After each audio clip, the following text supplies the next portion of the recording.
सुप्रभात कलीसिया सबको जय मसीह की प्रेज द लॉर्ड। आज जो हम लोग डिवोशन आज करेंगे और वो है परमेश्वर का अनुग्रह। उसके ऊपर हम लोग थोड़ा सा बात करेंगे। अनुग्रह के बारे में आप सभी लोग जानते हैं। आइए उससे पहले प्रार्थना करते हैं।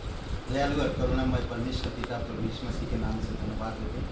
आज और एक दिन दिया आप हमें प्रभु। तेरे पास सामर्थ्य है, तेरे पास चंगाई है, तेरे पास जीवन है और तेरे पास धार्मिकता है, तेरे पास जीवन का मार्ग है।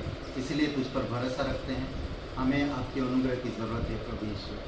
आप हमें अनुग्रह से भरपूर करो और अनुग्रह में अगुवाई करो। धन्यवाद देते, तेरी स्तुति महिमा करो। प्रार्थना प्रभु यीशु मसीह के नाम से मांगते हैं, आमीन। हे ब्रदर एंड सिस्टर, आज हम लोग जो बात करेंगे और वो है अनुग्रह, परमेश्वर का अनुग्रह। अनुग्रह क्या करता है? परमेश्वर का अनुग्रह क्या करता है हमारे जीवन में? हम अगर अपनी जीवन में खुद सोचें तो हम उससे जानकारी मिल सकता और समझ सकते हैं। सबसे पहली बात, वह दोषी का न्याय करता है ना, रोमियो का 3:24 में।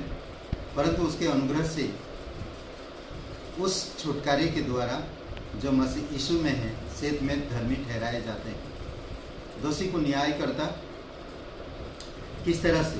यानी कि एक दोषी को दोषी करार देता है और उसे उस दोष से उसको निकाल कर उसे धार्मिकता का उपहार देता है। ये अनुग्रह है।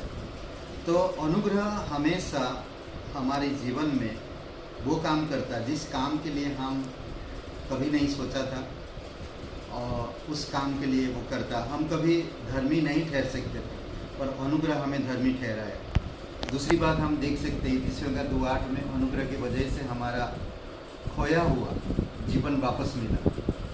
खोए हुओं को बचाता है। खोए हुए क्यों? क्योंकि हम पापी में, अपराधों में थे। इसी कारण से हम खोए हुए थे, परमेश्वर को नहीं जानते थे।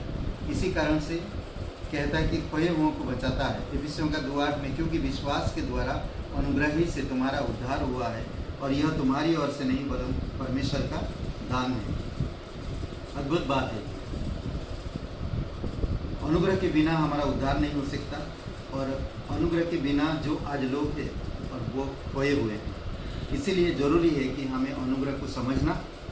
अनुग्रह स्वयं परमेश्वर, अनुग्रह इस धरती पर उतर आया, हम सभी लोगों के बीच में रहा और हमें सभी लोगों को छुड़ाने के लिए उसने क्रूस पर मृत्यु भी सह लिया।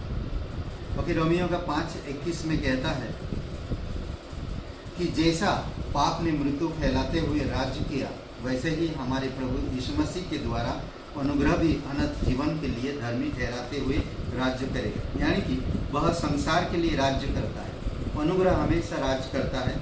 हमारे जीवन में राज्य करने देना चाहिए अनुग्रह को। और जिस तरह पाप ने मृत्यु को फैलाया पूरे संसार में, हर एक मनुष्य में, उसी प्रकार अनंत जीवन अनुग्रह में आता है और सब में राज्य करता है पूरे संसार में।